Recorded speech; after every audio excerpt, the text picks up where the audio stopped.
Olá pessoal, me chamo Ângelo, sou psicólogo clínico e institucional, trabalho com recuperação de pessoas com dependência química, também atuo na reabilitação, com reabilitação neuropsicológica.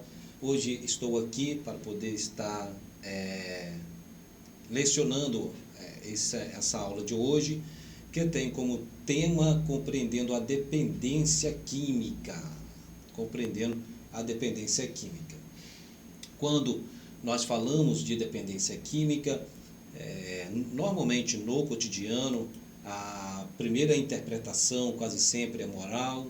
A pessoa é vista como alguém que não quer nada com a vida, é fraca, é irresponsável, ela escolheu o caminho errado, e essa visão se sustenta numa ideia muito forte na cultura, porque quase todo comportamento para muitas pessoas é resultado apenas de escolha. Se a pessoa ela continua usando, logo pensam que ela continua usando porque ela quer. E a gente sabe, nós que temos o conhecimento da dependência química, que conhecemos a neurociência, o que ela fala sobre a dependência química, sabemos que a dependência química ela não é uma falha moral, ela não é apenas um comportamento problema, e que a pessoa ela continua usando, não é apenas porque ela quer, existe ali diversos fatores, dimensões que implicam no comportamento desse indivíduo com dependência química, porque as pessoas acabam rotulando, estigmatizando, falando que se ela quisesse parar, ela pararia. E normalmente a família ela apresenta esse comportamento quando vê o seu ente ali com esse problema. A família, quando não está instrumentalizada, ela acaba utilizando essas falas, porque entendemos e compreendemos que assim como a pessoa com dependência química ela sofre, tanto psicologicamente, fisiologicamente, emocionalmente, a família também ela sofre, porque uma família não tratada é uma família que ela vai desenvolver a codependência, e a codependência também é uma dependência. É uma dependência do dependente. Então, por isso que a gente fala que a família adoecida é uma família codependente. A gente ouve também falar que o problema desse modelo é que ele simplifica um fenômeno complexo e ignora três dimensões que são fundamentais dentro da dependência. E quais são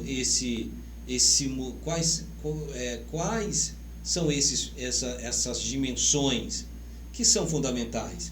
E, gente, compreender essas dimensões na perspectiva tanto da neurociência é fundamental exatamente para a gente desconstruir esse modelo de pensamento, né, que o indivíduo ele não para de usar porque ele não quer. Não é isso.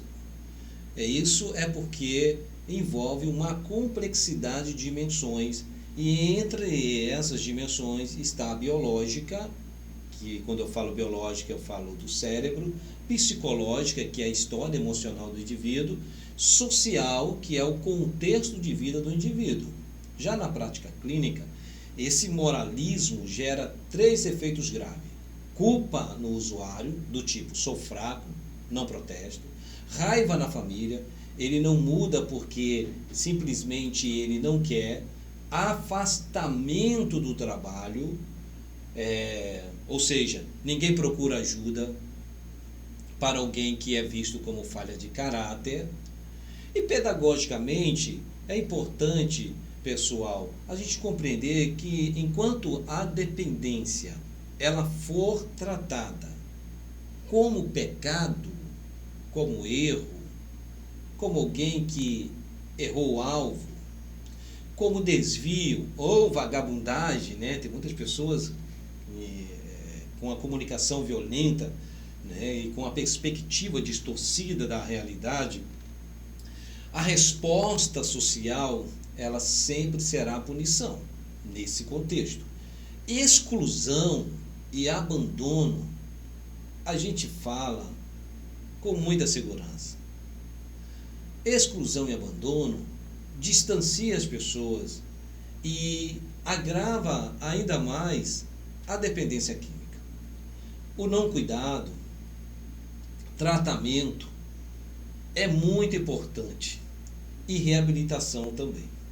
Uma pessoa com dependência química, quando ela passa por exclusão, ela é excluída, ela é abandonada e não cuidada, ela certamente terá muita dificuldade de adesão ao tratamento e à reabilitação. Mas no tocante à dependência química, quando a ciência entra em cena, sabe, gente, a primeira grande mudança da dependência, sabe o que é? É deixar de ser julgada e passar a ser descrita. O julgamento ele traz muitos danos, mas não é muito sobre, nós não vamos se ater a isso e vamos nos prender um pouquinho sobre o conceito mesmo da dependência nesse momento inicial. E eu não sei se vocês já leram o DSM-5, né? O DSM-5 ele fala em transtorno por uso de substância psicoativa, que é o chamado TUS, transtorno por uso de substância psicoativa, que define como um padrão problemático de uso que leva a prejuízo clinicamente significativo. A dependência química, quando ela é instalada, existe características que indicam a doença, que indicam o transtorno por uso de substância.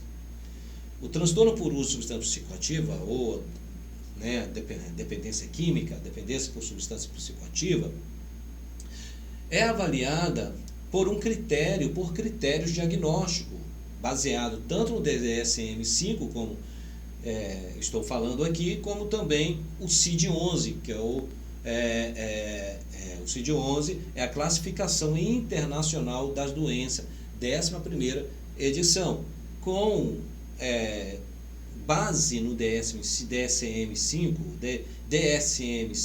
e no CID-11, avaliado os critérios diagnósticos para saber se o indivíduo que está sofrendo em detrimento ao uso nocivo da substância, vai ser avaliado se existe ali critérios que preenchem o diagnóstico da dependência química. Então, o transtorno por uso de substância é um padrão problemático de uso que leva a prejuízo clinicamente significativo. E quando eu falo isso inclui prejuízo na saúde, prejuízo nos relacionamentos, prejuízo no trabalho, prejuízo na vida social, prejuízo na autonomia. Aqui entra uma mudança conceitual fundamental. Ou seja, não é a substância que define a dependência, é a relação com a substância psicoativa. Exemplo, Anjo. 2 pessoas podem beber, ok. Uma sem prejuízo, outra com colapso total da vida. Aí, clinicamente, dependência é perda de funcionalidade. E aí, a pergunta central aqui não é quanto você usa. A pergunta central aqui seria, quanto isso está te custando?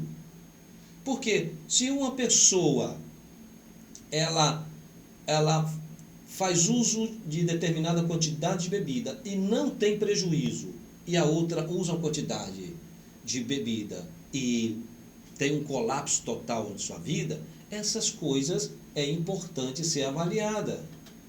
Porque a dependência química, ela traz prejuízo na funcionalidade das pessoas.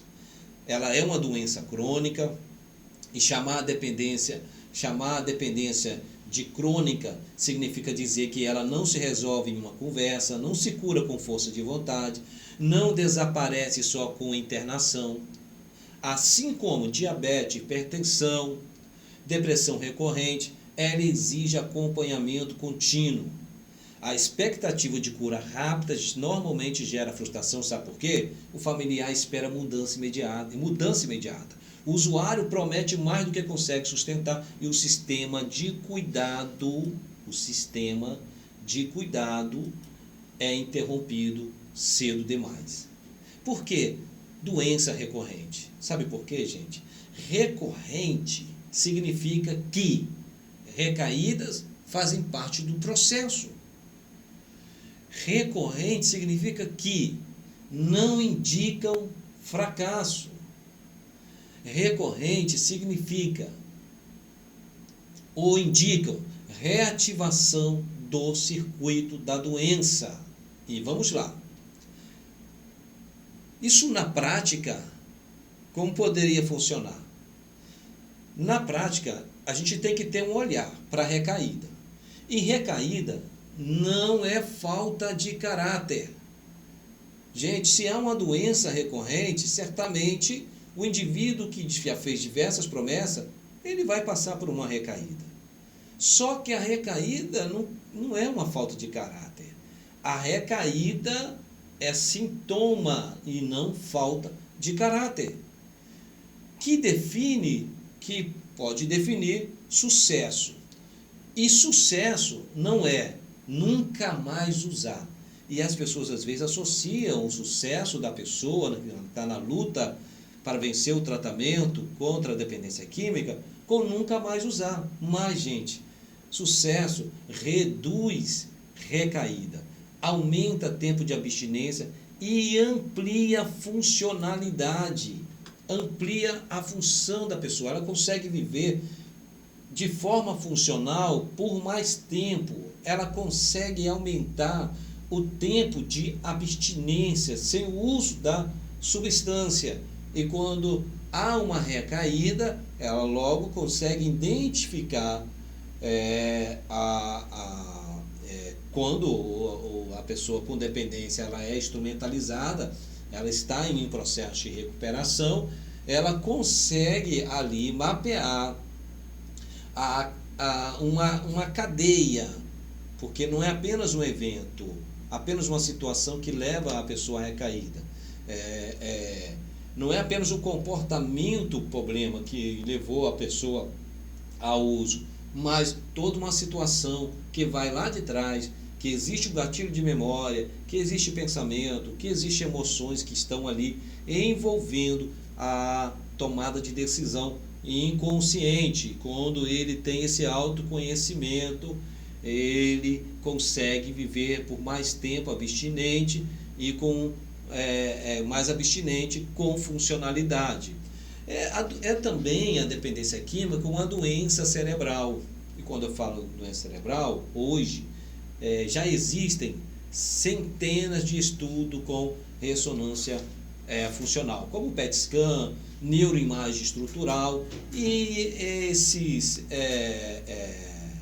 essas possibilidades, né, mostram, como a neuroimagem estrutural, mostram alteração aonde?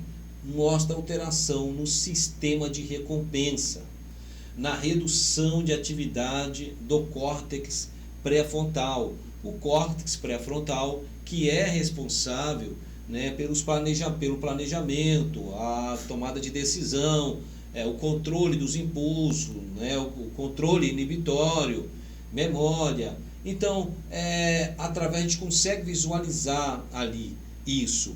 E também, pessoal, mudanças reais também na forma como o cérebro ele decide.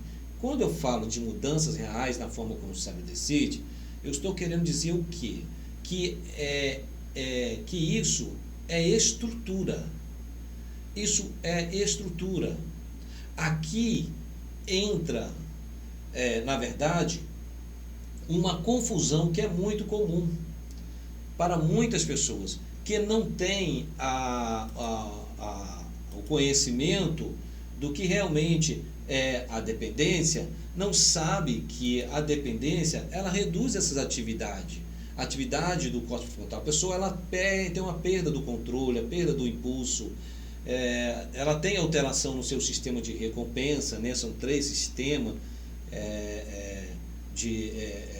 são três sistemas, e há uma perda, uma alteração significativa nesse sistema. A pessoa que faz o uso de substância, exemplo, quando ela usa substância, antes da instalação da dependência, ela tem uma sensação de prazer muito maior do que quando ela está comendo o prato que ela mais gosta, né? Ali ela tem muita satisfação porque está comendo algo que ela gosta muito, mas quando ela usa a substância, é uma liberação maior de neurotransmissores que ativam o sistema de recompensa devido a essa liberação da dopamina, e aí uma sensação maior. Só que isso a longo prazo, isso traz prejuízo, porque o cérebro acaba se adaptando ao padrão de uso daquela substância, e aí há a necessidade de aumentar o uso da substância, aí entra a tolerância, depois vem a abstinência. Mas para a gente entender isso também, é importante entendermos a estrutura do uso experimental, do uso ocasional, do uso nocivo da substância, até a instalação da dependência. Clinicamente, quando a gente fala de uso experimental, a gente está falando da pessoa, do indivíduo que faz o uso em alguma situação recreativa, em algum momento recreativo, algum momento, e no uso experimental é um uso que a gente pode dizer que é um uso sem prejuízo funcional. No uso experimental não há um prejuízo funcional, e por diversas situações a pessoa ela pode experimentar a substância, né? Seja por uma questão de um trauma, seja por uma questão de ansiedade, seja por uma questão de pressão dos pares, de influência dos pares, seja por uma questão de sentir pertencente. Então, por muitas situações pode levar a pessoa a usar a substância usar a substância pela primeira vez. Mas aqui, nesse uso experimental, a pessoa não tem prejuízo nas suas funções. Já quando chega o uso nocivo, no uso nocivo ainda não tem uma dependência instalada, mas começa a ter prejuízo, começa a ter conflitos, perda de limite. No uso nocivo, os prejuízos já são percebidos, já há uma interferência aqui na funcionalidade da pessoa, na função daquela pessoa. E isso interfere nas suas relações pessoais, interpessoais, na sua relação com o seu vínculo empregatício, e começa a perder a percepção de limite. Aí, quando entra a dependência, há uma perda de controle. O indivíduo já não tem mais controle sobre a substância. É a substância que domina e controla a sua vida. Passa a controlar a sua vida. É como se ele perdesse a rédea de suas mãos e a rédea passasse para a dependência química. E ele, quando usa por um momento, ele fala, eu vou apenas tomar uma dose, e ele não consegue mais. Depois que ele toma uma, já vem logo o pensamento, né? Eu já tomei uma mesmo, eu vou tomar outra. Então ele perde o controle dos impulsos. Por quê? Porque ele perde o controle por falta de caráter, por falta de força de vontade, como é rotulado muitas das vezes, é estigmatizado muitas das vezes, é por falta de caráter, ele perde o controle por causa disso, porque se ele quisesse parar, ele pararia. Não, pessoal, porque há um prejuízo significativo na sua função executiva, no seu controle inibitório. Então ele não consegue controlar. Quando está na dependência, vem também a compulsão pela substância. Ele não consegue controlar os seus impulsos, né? É um desejo intenso pelo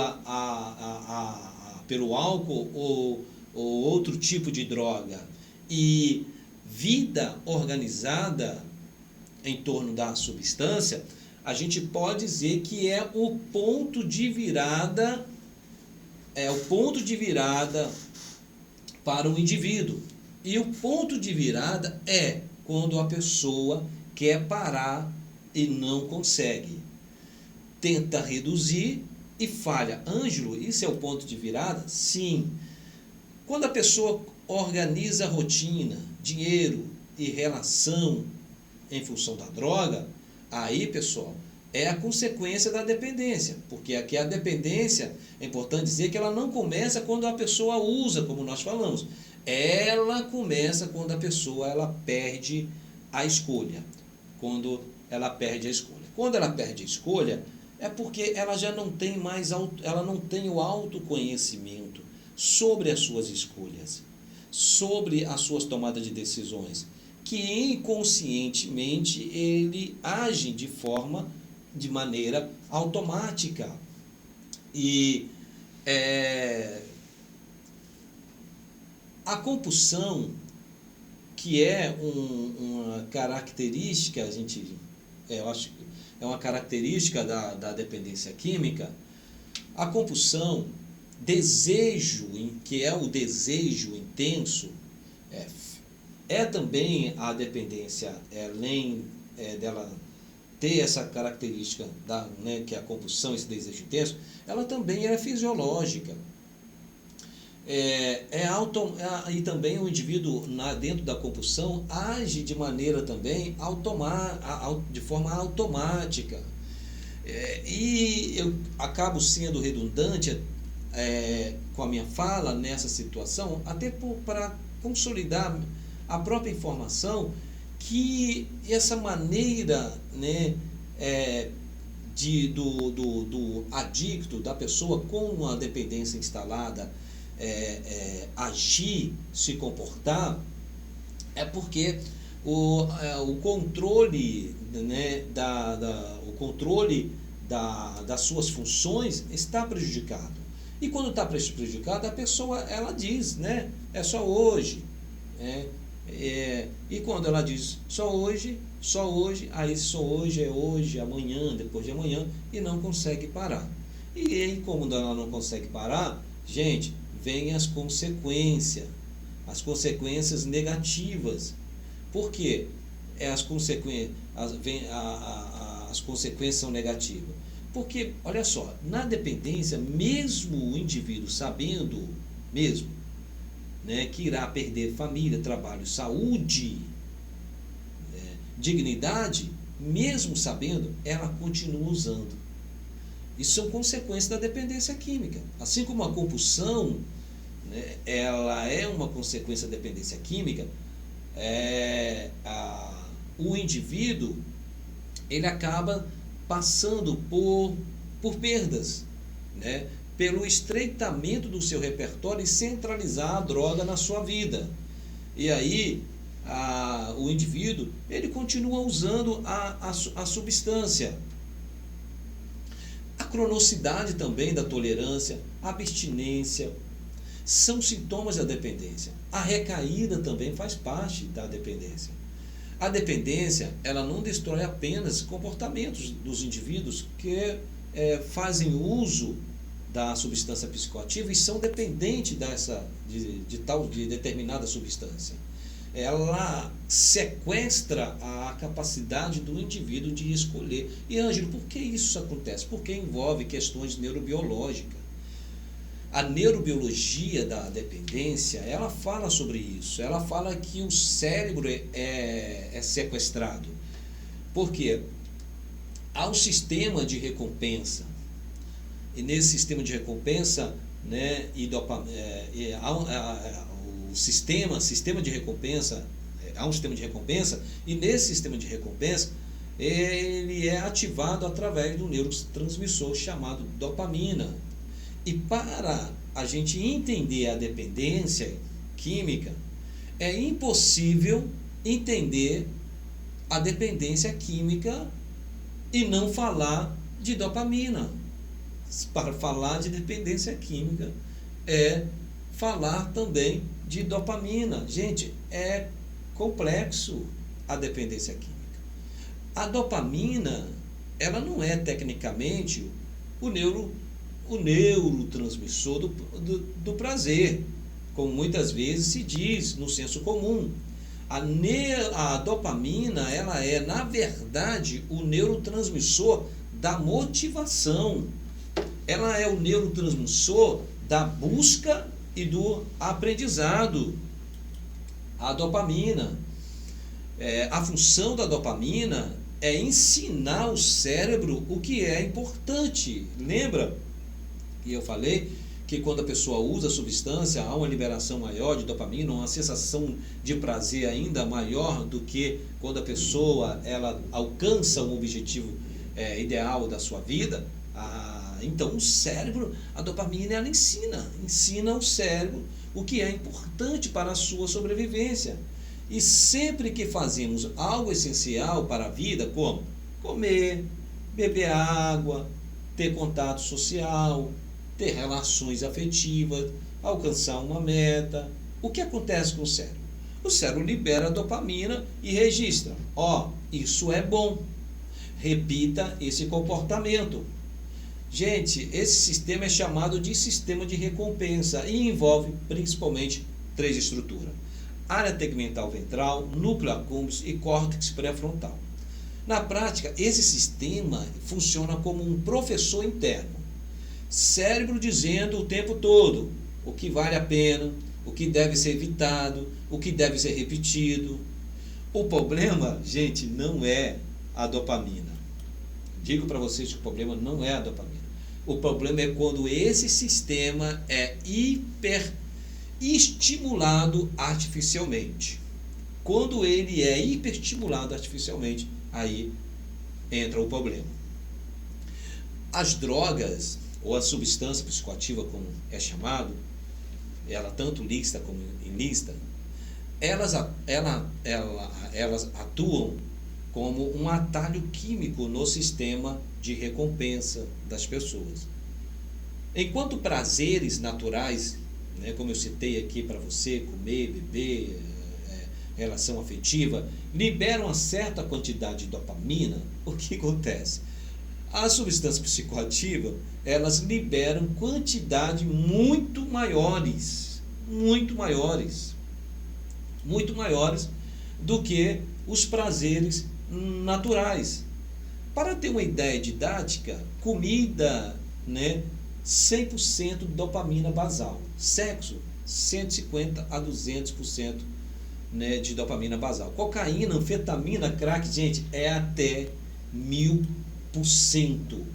de dopamina basal. Isso significa que o cérebro aprende algo muito perigoso. Ou seja, nada na vida real é tão importante quanto isso. Ou seja, o que acontece? Com o tempo, ocorre um fenômeno chamado, eu não sei se a pronúncia é a correta, mas eu acredito que seja down regulation. O cérebro reduz receptores e diminui a sensibilidade. É aqui que quando o cérebro, mesmo a substância psicoativa, a cocaína, a anfetamina, o crack, chegando até 1000% aí, dessa dopamina, basal, chega um momento que o cérebro reduz esses receptores porque ele se acaba se adaptando àquela quantidade de substância. e diminui a sensibilidade, diminui o prazer. É aonde entra a tolerância e a necessidade de uma dose maior, de uma quantidade de substância maior, porque aqui perde a capacidade, o indivíduo, de sentir prazer por coisas simples. Aí a pessoa, ela começa a relatar: nada mais me dá prazer, né? Ou nada me dá prazer, ou só me sinto vivo quando uso o álcool, quando uso a cannabis, ou sem a droga, tudo é cinza. Gente, entra em uma cadeia emocional. Clinicamente, isso se chama anedonia, a incapacidade de sentir prazer. Anedonia é um sintoma da depressão. É um sintoma da depressão, onde o indivíduo ele perde a capacidade de sentir prazer pelas coisas prazerosas, pelaquilo que ela sentia prazer. As atividades prazerosas, aquilo que ela fazia, que lhe dava prazer, ela perde a capacidade de sentir prazer pelaquilo que dava prazer. É a anedonia, a incapacidade de sentir prazer. Ou seja, a droga não só dá prazer, ela rouba também a capacidade de sentir prazer fora dela. E aí que falando ainda sobre o córtex pré-frontal, né? O córtex pré-frontal é como se ele tivesse o freio quebrado. O córtex pré-frontal é a parte mais desenvolvida do cérebro humano, do nosso cérebro, pessoal. O córtex pré-frontal, eu já falei para vocês aqui, ele é responsável por planejamento, tomada de decisão, julgamento moral, controle de impulso, pensamento de longo prazo, é responsável pela memória.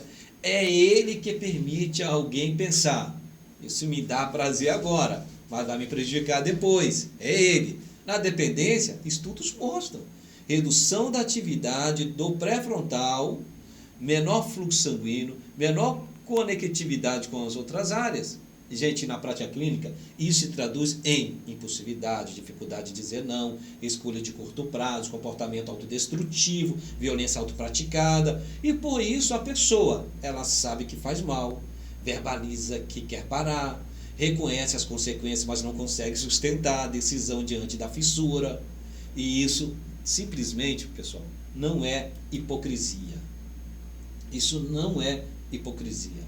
Há realmente a vontade, o desejo de parar e ela não consegue parar. Veja a complexidade da dependência, o quanto é importante a família ela compreender a dependência química, porque muitas das vezes as pessoas acabam adictas sendo excluídas e não incluídas, e a gente fala tanto de inclusão e acaba excluindo pela a insuficiência, pelo déficit de conhecimento sobre a dependência química, sobre realmente um déficit de compreensão da dependência química. E um outro ponto central aqui é a memória emocional. O que acontece? O cérebro, ele deixa de registrar apenas fato, ele registra sensações, contexto e emoções. E quando alguém usa uma substância repetidamente, o cérebro ele cria uma rede de associações. Lembrando que repete, por quê? Quando usou, o que a pessoa sentiu? Prazer, 1000% ali de dopamina basal, aquela coisa toda, como diz, aquela lombra. Aí, como o prazer a curto prazo, tem de se repetir novamente. Então a pessoa ela vai novamente buscar a substância novamente. E quando ela usa uma substância repetidamente, o cérebro cria uma rede de associações. E que rede é essa? Lugares onde faz uso, pessoas que faz uso. Associa, melhor dizendo, lugares com o uso da substância. Associa pessoas com o uso de substância. Música com uso e emoções com uso. Esses estímulos, sabe o que acontece? Viram gatilhos condicionados. A pessoa fica condicionada a determinadas situações que se tornam gatilhos.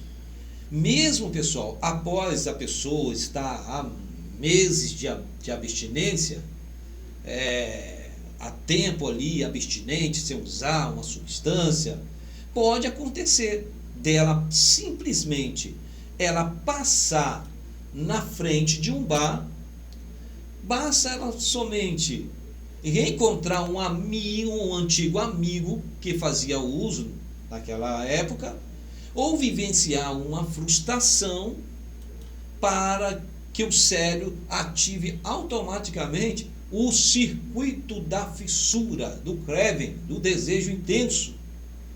Então, se a pessoa com dependência química, ela não está instrumentalizada, ela não tem, não está psicoeducada, não tem autoconhecimento dos gatilhos, das emoções, dos estímulos interno e externo. Quando ela passa, mesmo passando por tempo em abstinência, estando em estado de abstinente, quando ela passa, o cérebro associa na mesma hora e acontece automaticamente. Automaticamente o circuito da fissura é ativado e aí pode vir a recaída nesse sentido. E isso não é aleatório. Isso não acontece de forma aleatória. E aqui a gente aprende, né, ou o indivíduo, né, consegue, mesmo com a recaída, ela consegue aprender, né, com a recaída, no caso de uma pessoa que está em tratamento ou que está em processo de recuperação, seja uma casa de acolhimento para dependência química, seja, né, em tratamento no CAPS, seja um tratamento ambulatorial. Essa pessoa, né, ela consegue mapear, fazer esse mapeamento para evitar que em outros momentos essa recaída aconteça, porque ele sabe que quando passar em determinados lugares, o cérebro automaticamente ele pode ativar alguns circuitos, que é o circuito da fissura. Por isso que é importante a prática dos evite, né, que evite lugares, evite pessoas, evite certas músicas também, né, porque a música ela pode ser um gatilho. Evite o primeiro gole, o primeiro uso, porque isso pode, porque a pessoa ela pode ter uma recaída.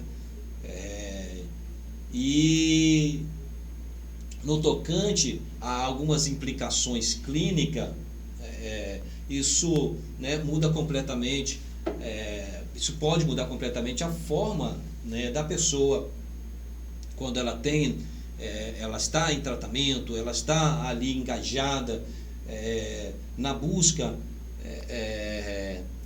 de melhorar a sua qualidade de vida, a família ela está ali interessada, né, realmente, e reconhece que também está adoecida e que precisa do tratamento, de ajuda.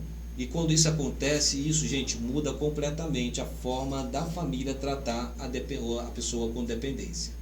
E não só a família, como os outros também, de tratarem um indivíduo adicto, seja por álcool ou outras drogas, de uma forma diferente. Seja, né, o profissional que cuida, seja a família, é diferente o olhar, o prisma é diferente. E essas coisas, pessoal, esse contexto, né, da dependência química, ela não se resolve só com conselho, não se resolve só com força de vontade. Quando fala de dependência química, não se resolve só com internação curta. É necessário o tratamento, melhor dizendo, precisa ser um tratamento prolongado, porque tem que trabalhar o comportamento, reestruturar a rotina, ensinar manejo de gatilho, fortalecer rede de apoio, reconstruir projeto de vida. Por quê?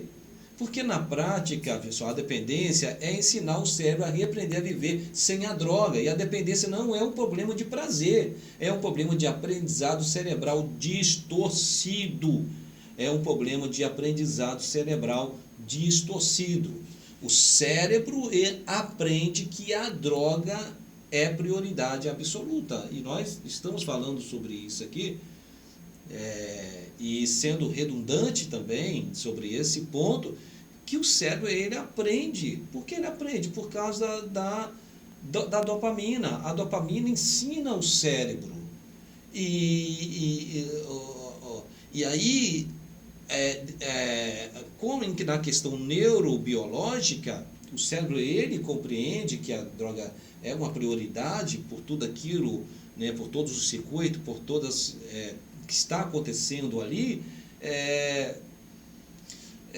as outras coisas acabam perdendo o valor, e as pessoas às vezes não conseguem entender isso, porque o adicto, a pessoa com dependência, acaba ignorando a família, filho, né, os parentes, o trabalho, para viver exclusivamente para a sua relação com a substância. E isso acontece por causa das questões neurobiológicas. Né? Por isso que isso acontece. É como se para o cérebro as outras coisas não tivessem mais valor.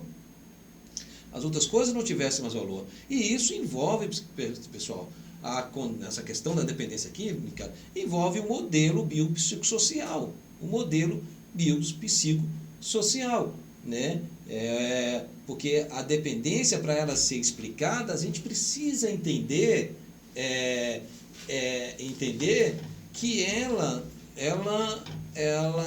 é biopsicossocial, biológica, psicológica e social. Ela não é só biológica, ela não é só genética. A dependência química, ela é psicológica, mas também não é só psicológica, ela não é só trauma, ou só social. É pobreza e influência, ela não é só pobreza e influência, tá certo? Mas vamos fazer o seguinte, como nós estamos falando sobre o modelo biopsicossocial, a gente dá uma parada para uma pausa e daqui a pouquinho a gente volta, tá ok?